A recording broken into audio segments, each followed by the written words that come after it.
Saudara, muncul fenomena kobaran api yang terbawa pusaran angin hingga membentuk tornado api di kawasan Bukit Teletabis, Gunung Bromo, Jawa Timur. Aduh, iki lho, ayo. Paranana iki gini wis.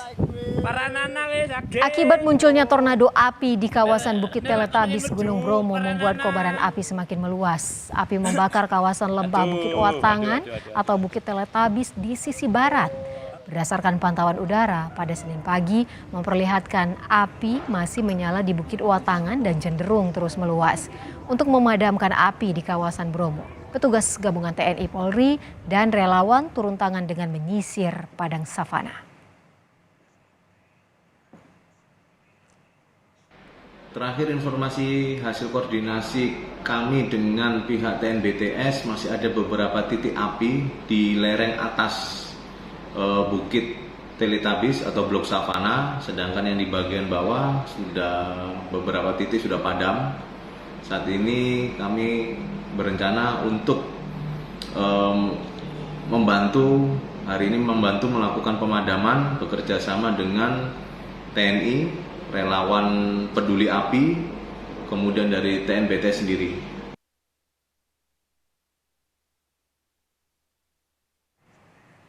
Untuk mengetahui kondisi terkini kebakaran di kawasan Gunung Bromo, Jawa Timur, sudah terhubung jurnalis Kompas TV Babul Arifandi. Babul, apakah api sudah bisa dikendalikan oleh petugas pemadam kebakaran?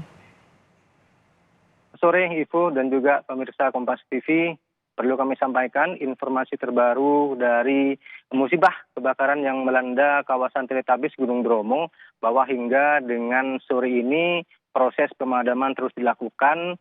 Dan mulai kemarin petugas juga sudah menyisir padang savana untuk memastikan bahwa titik-titik api yang berada di dataran rendah ini bisa segera dipadamkan. Sementara di lokasi-lokasi yang berada di ketinggian ekstrim, mulai sore kemarin sampai dengan pagi tadi, petugas sudah mengerahkan satu unit helikopter Super Puma dengan melakukan waterbombing untuk memadamkan api di ketinggian-ketinggian ekstrim.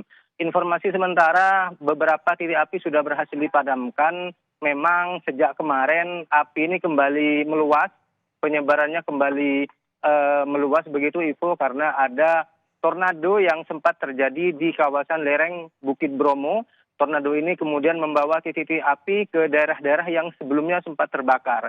Memang tidak hanya soal medan yang ekstrim dan juga peralatan yang terbatas, kesulitan yang dihadapi petugas dalam pemadaman api di kawasan Taman Konservasi ini adalah karena memang faktor alam juga mempengaruhi, seperti angin yang datang tiba-tiba ataupun angin kencang yang bertiup tanpa bisa dicegah.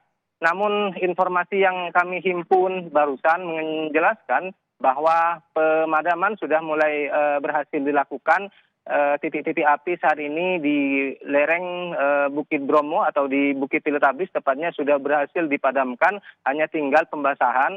Dan titik-titik api ini hanya tersisa di wilayah Bukit Jemplang yang dalam hal ini sudah masuk kawasan Kabupaten Malang. Dan waterbombing dengan menggunakan helikopter Super Puma terus dilakukan oleh petugas dengan harapan bahwa titik-titik api ini tidak semakin menyebar ke wilayah Malang ataupun Kabupaten Pasuruan, Ivo. Iya, sebenarnya wilayah mana saja yang terbakar, Babul? Ya, memang awalnya yang memantik api ini Bukit Teletabis yang berada di wilayah Kabupaten Probolinggo. Dan selama 6 hari terakhir tidak hanya wilayah Bukit Teletabis, kemudian sejak tadi pagi ini api sudah mulai menyebar ke wilayah Malang, tepatnya di wilayah Jemplang, Kabupaten Malang. Kemudian ada kemungkinan juga akan menyebar ke wilayah Kabupaten Pasuruan karena titik-titik kebakaran ini merupakan daerah-daerah perbatasan antara Kabupaten Malang, Probolinggo, dan juga Kabupaten Pasuruan. Petugas dari Badan Nasional Bromo Tengger Semeru dan juga TNBTS menargetkan bahwa hari ini titik api sudah bisa dikendalikan. Mudah-mudahan tidak ada sebaran titik api lagi yang merembet ke daerah lain, terutama di wilayah-wilayah yang titik atau berada di wilayah dengan medan yang cukup ekstrim, Ivo. Ya, terima kasih informasinya. Jurnalis Kompas TV Babul Arifandi melaporkan langsung dari Probolinggo, Jawa Timur. Selamat bertugas kembali.